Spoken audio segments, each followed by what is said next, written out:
Neste vídeo, vamos iniciar um novo módulo e estudar a comunicação indireta sob a ótica de sistemas distribuídos. Na comunicação direta, a comunicação ocorria entre duas entidades, onde uma entidade tinha que saber o endereço, o nome, o destino da outra entidade, como também deveria coexistir, ou seja, ambas as entidades deveriam estar ativas no mesmo instante de tempo. Na comunicação indireta, a comunicação ela é mediada por um intermediário e nós vamos entender claramente o que seria esse intermediário. Ao contrário da comunicação direta, não há o acoplamento entre o sender e o receiver. E esse tipo de comunicação indireta é excelente para modelar mecanismos de comunicação one-to-many, onde uma entidade precisa se comunicar com várias outras entidades. Ao contrário das técnicas vistas anteriormente, a técnica de comunicação indireta não acarreta em acoplamento. Um exemplo de técnica vista anteriormente que implica acoplamento é o modelo cliente-servidor. Por exemplo, para substituir um servidor, o cliente inevitavelmente será afetado e terá de lidar com a falha. E quais são as propriedades que a comunicação indireta provê? A primeira delas está associada ao desacoplamento espacial. Isso quer dizer que o sender e o receiver eles não precisam saber as identidades dos envolvidos. Por exemplo, não precisam ter conhecimento do endereço IP.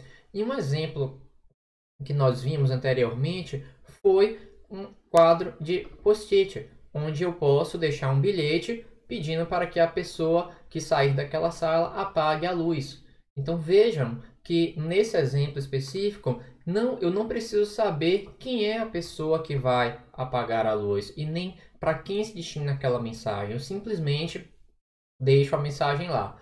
Como também prover desacoplamento temporal. Isso quer dizer que o sender e o receiver eles podem ter tempos de vida independentes. Em outras palavras, eles não precisam existir ao mesmo instante de tempo, nem precisam sincronizar suas ações. Voltando para o exemplo do quadro de post-it, eu posso deixar aquele bilhete, sair da sala e quando alguém estiver utilizando aquela sala e visualizar o bilhete, veja que isso ocorre em um outro estado, em outro instante de tempo, vai justamente se comunicar em tempos distintos. Não houve uma existência no mesmo instante de tempo.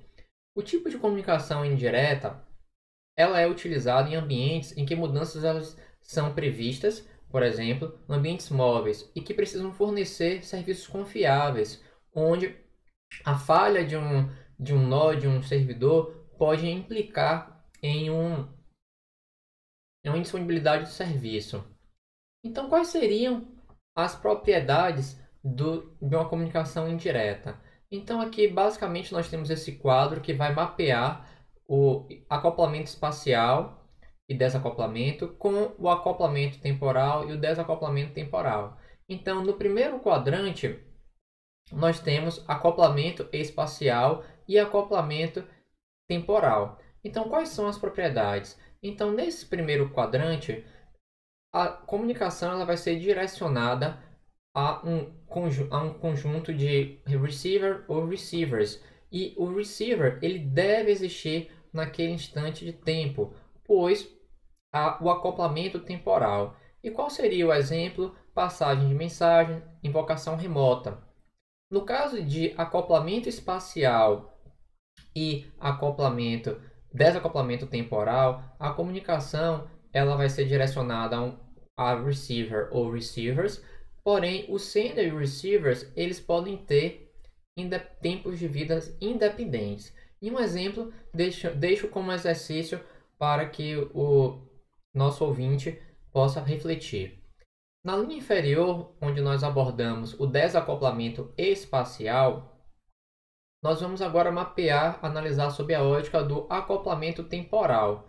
Então, se há desacoplamento espacial, eles não precisam existir no mesmo, não há necessidade de saber a entidade que se comunica, mas há o acoplamento temporal. Então, o sender, ele não precisa saber a identidade do receiver, e o receiver e o sender devem existir no mesmo instante de tempo. Então, aqui nós temos o IP multicast, que justamente em comunicação multicast, o sender ele vai enviar uma mensagem para um grupo, um subconjunto de nós da rede.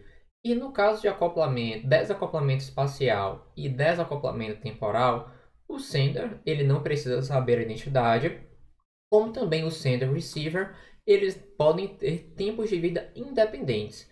E esse tipo de comunicação, ou seja, desacoplamento espacial e desacoplamento temporal, vai ser objeto de estudo nesse módulo. Muito obrigado.